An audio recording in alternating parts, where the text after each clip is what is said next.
Welcome to this edition of Talking Outdoors. Rami here, talking about the Tour du Mont Blanc today, which is, I think, the most popular trekking experience that we offer on the Life Happens Outdoors calendar. The Tour du Mont Blanc is a trek that goes around the Mont Blanc. So we start in Chamonix, we go into Switzerland, into Italy, and back to Chamonix. So it's a really unique experience. It's both culturally and environmentally very diverse. So every day is completely different. You even have different languages on this trail. So it's quite a unique experience.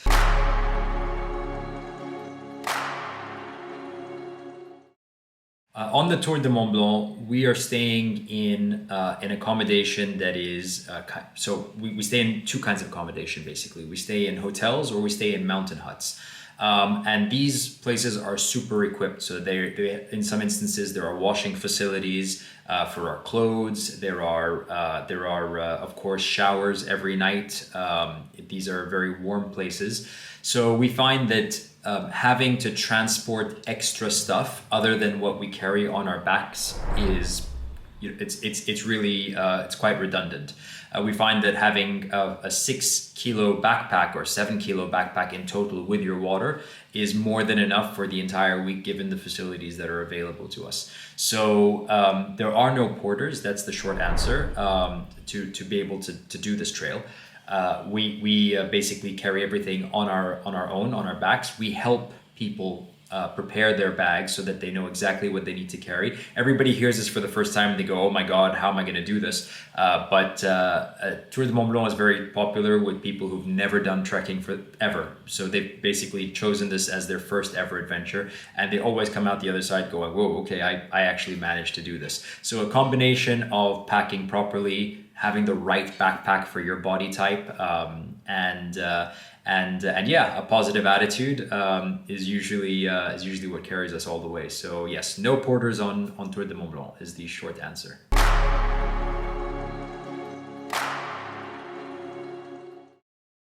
If you stick to the gear list, you will have exactly what you need, and exactly the weight that I just described will be what your backpack is like. So a 30-liter backpack is more than enough.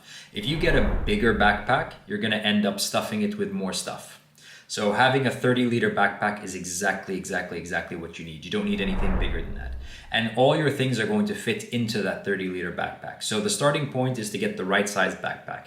Second thing, stick to the gear list. We even have, on our gear list, we have the number of items of each thing. So we have a certain, like we've even numbered the t-shirts that you need. And because we know where it's possible to wash those t-shirts. So you don't need a t-shirt for every single day. You need 3 t-shirts, for instance, which are just enough to be able to, if you had a sweaty day, it was warm today, and so you can go through that t-shirt. You don't have the opportunity to wash it tonight. You will have the opportunity in 3 days' time. So we've managed to set the gear list, and for each item on the gear list to be exactly what you need. The other thing I would say, which we don't have any control over, is snacks. The weight tends to come from the snacks. People would, we're used to being in, city environments, and we're used to this idea of having plenty around us. And so we think of snacks as something not only for ourselves, but sometimes we also want to offer it to our teammates and to the guides and so on. And we tend to find that, the snacks by themselves would be quite heavy. Oftentimes it would be 50% in some instances, of the weight in the bag would actually be the snacks. So we always say, get the snacks that you need. In the first couple of days, it's a little bit challenging to know, especially if this is your first trip. So after the first day, you'll know how many snacks you had. You'll kind of have an idea of, what your worst case, best case scenario is, and then you can plan your snacks accordingly. As well, this is the Tour du Mont Blanc, so we're not in in countries where the brands that are available in the high street are unknown. It's basically, if you can find it in London, you can find, or Dubai, you can find it in Chamonix, or Champelac or Courmayeur. So you don't need to have all the snacks with you from the get-go. You can buy snacks along the way. These are extra things. So we have lots of opportunities to visit towns where there are supermarkets, so you can stock up on whatever it is that keeps you going. And so that's what I would say on that. Make sure that your snacks are appropriately purchased, that you don't have 3 kilos of snacks and then because it really does take its toll on your back if you don't pack efficiently. But I can guarantee you on the first day, first of all, when you arrive to Chamonix, we're gonna do the gear checks and we'll help you pack your bag on the first day. Everybody still overpacks. They'll put something on the side and then they'll go, okay, you know what, I kind of do need that, particular cream for under my eyes or whatever. And then after day 2, day 3, you realize that by getting rid of 100 grams here, 100 grams there, 100 grams there, you actually get rid of 2 kilos. And so people tend to leave stuff along the way. Good news is that the trail also allows us to access it afterwards by car. Well, not the trail itself, but the places where we stay. So if you've overpacked on the first day, you can leave your things at our accommodation on the second night.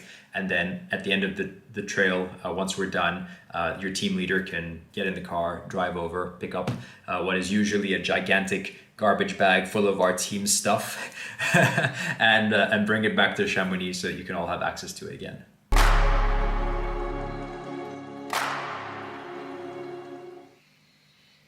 Okay, that's a great question. So every day there are some kind of marginal differences, but by and large, we cover about 110 kilometers of the total 170 kilometers of the Tour du Mont Blanc. And the kilometers that we don't cover are usually little extras that are kind of they connect the trails by the roadside and things like that. In order for us to be able to complete the trail in 7 days, we skip those sections that we feel are just there to kind of link the trail, but are not really the core of the Tour du Mont Blanc experience. So a typical day starts at around 9 o'clock in the morning or 8 o'clock in the morning, depending on the day. So we would start usually around that time. It will finish around 4 p.m. And then we would normally have about 1 hour for lunch plus a series of different breaks, which probably altogether would make up about an hour and a half. So yeah, we're looking at kind of an 8 a.m. start to a 4 p.m. finish, plus the 1 hour break and the 1 hour and a half of the different smaller breaks that we would do. So that's 2.5 hours in total. That would be not walking time during that period. And we would normally cover around 12 to 16 kilometers per day. Sometimes it can be a little north of that, sometimes a little south of that, depending on the specific day. And we typically will be climbing by roughly around 700 vertical meters. So that's the ascent part of the day, and then the descent would normally match that. So usually the Tour du Mont Blanc, you tend to start in the morning with an uphill and finish after lunch with a downhill. That's usually how it goes, but there are days where it's all downhill and there are days where it's all, I wouldn't say all uphill because there's no day where it's all uphill, but there are days where the uphill kind of feels like it's the majority of that day. But on average, we'd say 700 meters up, 700 meters down, and around between 12 to 16 kilometers of horizontal distance covered.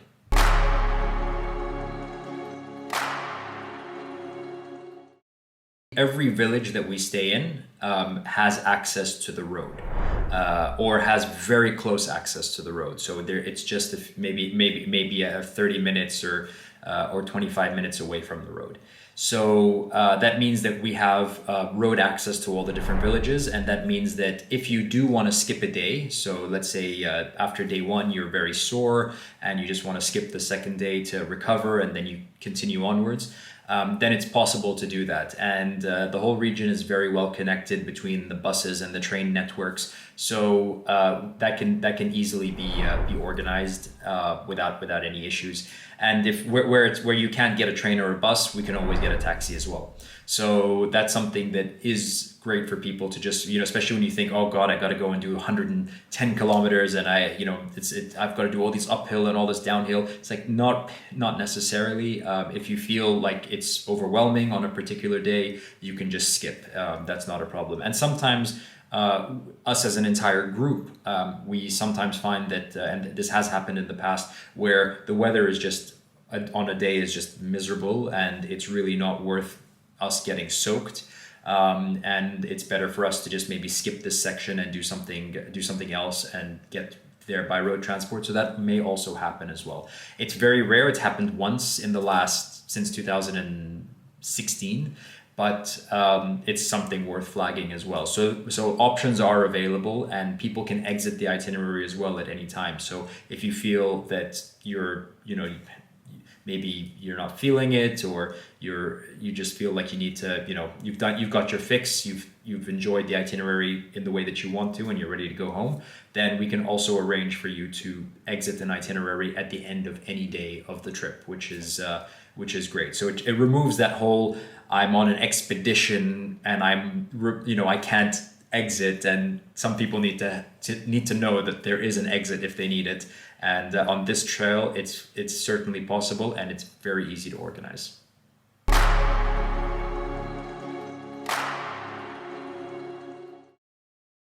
Altitude is not a concern on the Tour du Mont Blanc. The maximum altitude that we reach is below 3,000 meters. I believe it's 2.6 on this trail.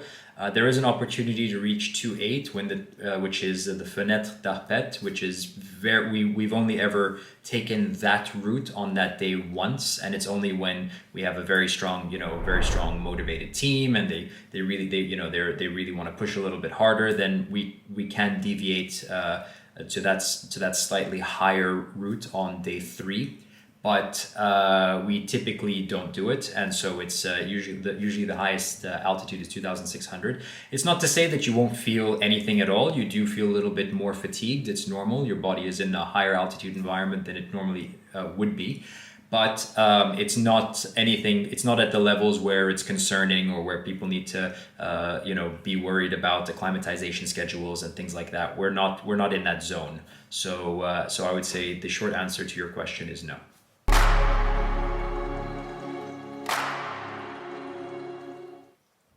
So the typical weather that we have between kind of end of June to middle of September is shorts and t-shirts weather during the day. So that's what it is normally like. And we will encounter, we're in the Alps at the end of the day, and we're in Europe. So everybody who's ever been will know that the weather is always a little bit unpredictable. We can have a wonderful day, and then the next day it could be raining and miserable. That's possible. But normally we expect the weather to be good and stable throughout the summer months. That isn't to say that we won't get rain. Typically there will be at least one rainy day on the trip, and that's part of the experience. Your gear list will have everything that you need for this. So even if it's raining, or if there's some bad weather, you have the rain poncho, the rain gear. It's all designed for this. So we will be able to still have this experience, but sometimes we do encounter some difficult weather. When I say difficult weather in the summer months in the Alps, what I'm really talking, especially at this altitude, what we're really talking about is rain. That's kind of it, and maybe a little bit of wind, but mostly rain, which is very manageable. The wind is what really becomes bothersome, because the wind kind of, it hits you, whereas the rain just kind of drops, and that's okay.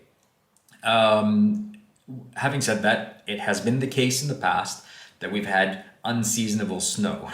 So we have had a team where, just a storm came for one day, and basically we woke up and there was white everywhere, which was really nice. So it can happen, but it's rare. And like I said, the gear list has everything that you need for all of these eventualities. But typically, if you're thinking, what is it going to look like? Most likely, 9 times out of 10, we are looking at a sunny week in shorts and t-shirts or light sweaters, things like that. And then you're going to have the occasional 1 or 2 days where you're going to wear some of the heavier stuff. And in the evenings, especially when we're staying in the slightly higher elevated villages and mountain refuges, like in the Beaufortin, for instance, it can be colder. It can even drop to single digits quite normally, but at night, once the sun hits, the temperatures fly back up.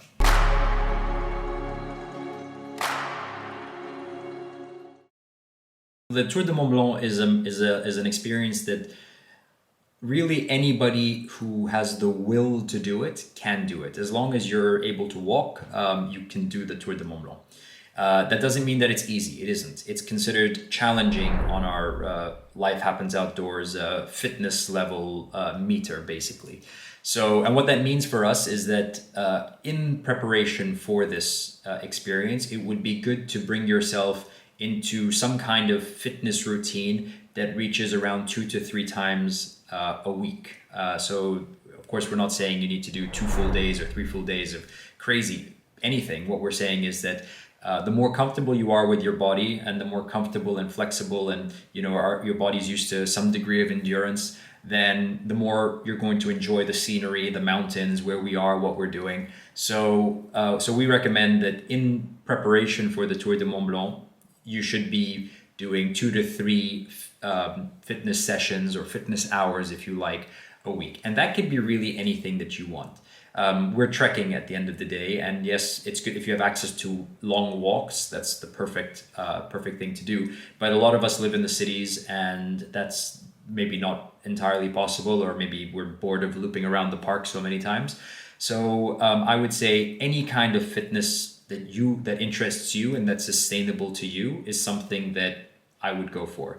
I personally enjoy Vinyasa yoga and Pilates. That's something that I really enjoy for myself, and I do regularly for trips more challenging than the Tour du Mont Blanc. But if running the treadmill or going for a swim or doing spinning classes or whatever it is that keeps you motivated, do that. The idea is that you want to get your heart rate up a little bit. You want to build a little bit of cardio and endurance. And this is purely just for your body to enjoy what it's doing. You don't want to be sore on the from the first day for the rest of the trip. You want to be able to kind of recover a little bit from that. And if your body has no track record in any kind of fitness, then it will take time to recover on a daily basis. So that would be the thinking there. But again, you don't have to be an athlete. You don't have to be running at a particular speed. You don't have to be, swimming at a particular level. You just need to just be in what would be a comfortable physical shape for yourself to be able to come and just enjoy some big long walks in some relatively challenging environments.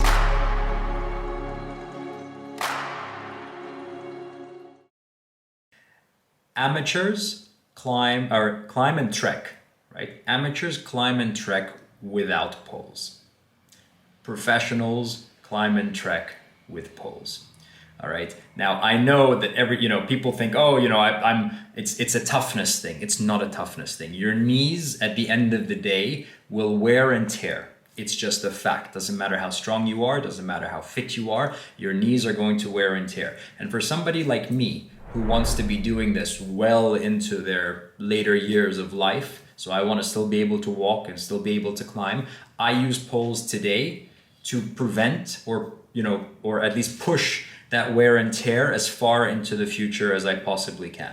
So trekking poles are absolutely essential, and the more you trek, the more you need them. It's not that somebody is a professional and therefore doesn't need trekking poles. It's not like that at all. It's quite the contrary. If you see professional mountain guides, professional mountaineers, professional trekkers, they all have their trekking poles with them. And the only time that you would see the team leader, for instance, not using the trekking poles, it's because sometimes we're running around trying to take your pictures and we have a big camera and we need 2 hands to be able to operate it. But the moment that we don't have to be doing that, or we don't have to be, don't need our hands free for the work that we're doing with you to make your experience enjoyable and safer, we will be using our trekking poles as well for our knees. The trekking poles are most important for the way down, more than the way up. Because on the way up, it's slow, it's steady, the impact isn't really that strong on your legs. It's unless you're running, of course, which we're not going to be doing on this trip. But when you're on your way down, that's when gravity is kind of pushing you forward. If you're not using your poles, you would be leaning back a little bit, which would put a lot of pressure on your knees. And then we start to get all sorts of problems. For most people, the problems start on the outsides of their knees, so they get this kind of a tendinitis, which is from their tendon that goes from the bottom of their foot up to their hip, and that kind of rubs in this area. So having trekking poles will help a lot, and of course regular stretching as well is going to help a lot with all sorts of problems that we may face. So at the end of every day on the Tour du Mont Blanc, we always try to get everybody to stretch. Some people are more motivated than others, but the team leader will be stretching. So I highly recommend that you do that as well to preserve your knees and not feel pain for the week that you're with us. But to answer the original question, trekking poles, absolutely essential. Please, please, please do not forget them. Do not leave them. Don't think that they're optional. They will help you a lot. And the thing that is very difficult for us is that sometimes we will be faced with people who are very adamant that they don't want to use their trekking poles and they don't bring them at all. And then lo and behold, on day 2, day 3, we, the team leaders, must give our poles, so that thing that we're using to preserve our own knees, and we're doing this as a profession, so we need our knees to survive. We give them to the person who didn't leave who left their trekking poles and didn't bring them in the first place. So please bring them. It's so important. Even if you're just going to put them in your bag, like think of them as extra weight, all right? And just put them in your backpack because you're super strong. You don't need trekking poles. So add extra weight into your backpack and do the team leader a favor.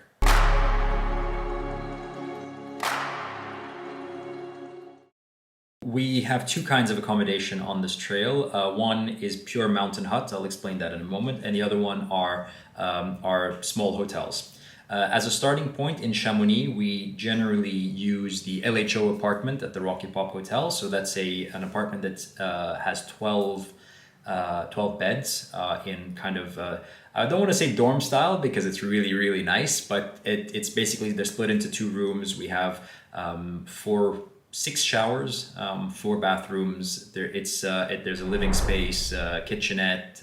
It's a really nice living space that we use over there. And the hotel itself has all the amenities of a hotel. So there's a restaurant, there's a bar, there's outdoor space, there's a wonderful games room and ping pong tables, and you have a spectacular view of the Bosson Glacier, which comes down the face of the Mont Blanc. So it's really very nice. As we go out into the trails, the accommodations start to change, of course, slightly. The hotels that we use will tend to be kind of 2x2 or 3x3, in some instances 4x4, depending on availability on the trails. But we will have, where it is possible, we try to limit the number of people per room as much as we can. And in the hotels, it'll be private bathroom most of the time. There will be a restaurant and a kind of what a basic hotel would be like in a kind of a village setting. When we go to the mountain huts and the mountain refuges, especially the ones run by the Alpine Club, it's a lot more basic. So these are dorm style; they're not gender segregated, and it's not possible to gender segregate in the mountain huts, particularly because it's kind of what you get, whatever is available. So most of the time we will be in our own room with the entire team. Sometimes we're split into multiple rooms, and sometimes if there are available beds within one of our rooms, there may be people from other teams that join us in those rooms. The toilets will be shared, so it's much better than you can imagine. So people are very kind of courteous, and the toilets are very well maintained and cleaned, and we've never really had a problem from a hygiene perspective. So especially not on this trail. So people are always very pleasantly surprised by the quality of the services, even in the Alpine Club mountain huts. But they also have a restaurant. There will also be a common area. Most of the mountain huts would have even more of a common area because they're usually in locations where there isn't much of a village around. It's in a bit more of a remote area. So there would be, games and things available for people and hammocks outside. And it's really part of the experience. And sharing accommodation in general, whether it's at the Rocky Pop, whether it's in the hotels or whether it's in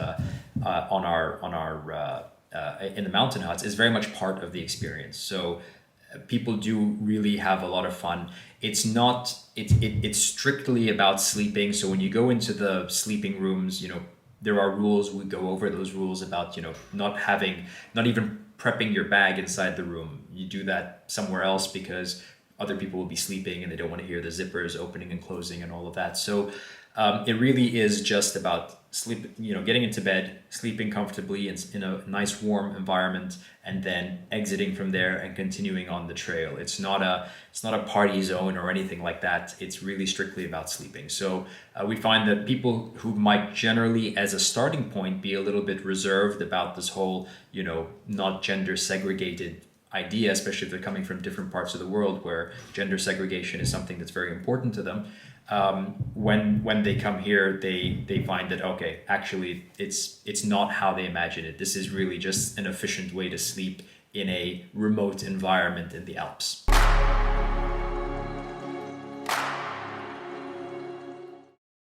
Oh, don't ask me that question. It's okay. So for me personally, I love the Alps. The Alps is a region in the world that's very dear to me personally, because of where I grew up and what the Alps, the space that the Alps filled in my early upbringing. But beyond that, the Tour du Mont Blanc you get to see France, like Alpine France, which is amazing, Alpine Switzerland, which is amazing, and Alpine Italy, which is amazing. And although the three countries are all basically separated by small mountain passes, it is real Italy, it's real France, it's real Switzerland. The cultures are different, the architecture is different, the vibe is different, the food is different.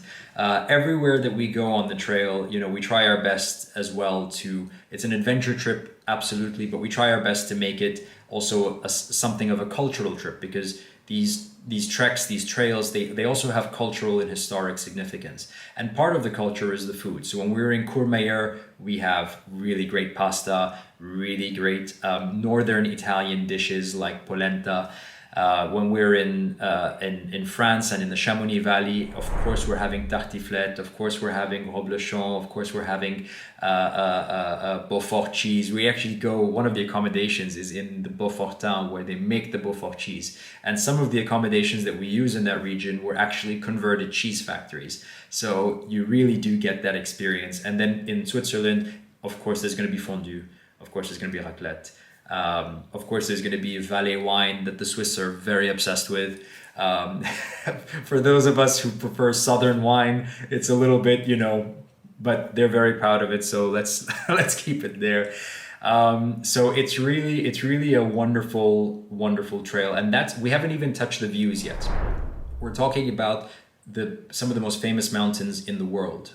You're going to be able to see the Grand Combin in Switzerland. And its summits above 4,000. You're going to be able to see the Grand Jurasse. You're going to see the Mont Blanc, of course. You're going to see the Dents de Géant. You're going to see the Entrèves. You're going to see the Aiguille Noire de Putré. Like these are mountains of they're folkloric mountains, and they're very grand, very beautiful, and you're going to see them from pretty much every angle because we do a full circle around the Mont Blanc.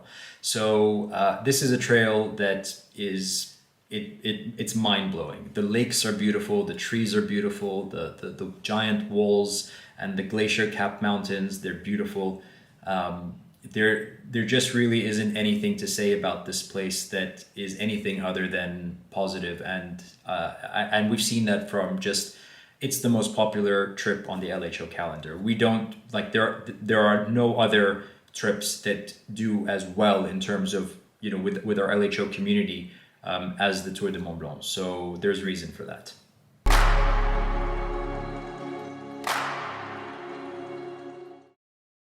I think we covered it all. I think don't overthink these things. When it comes, Tour du Mont Blanc is a no-brainer. If you were talking about a technical trip or you want to go climbing, there's more to talk about, more to think about. When it comes to big treks or treks like the Tour du Mont Blanc, it's one foot in front of the other. Yes, it's a challenge. Yes, it can be overwhelming. But like we said, it's possible to exit. It's possible to change and to do something different. Skip days if we have to. But with these things, if you're feeling it, if your gut's telling you, I want to do something different, I want to go out there and feel something new, and I potentially want to learn something and grow and have that experience and come back different, then this is a no-brainer. Just go for it, and looking forward to have you in Chamonix.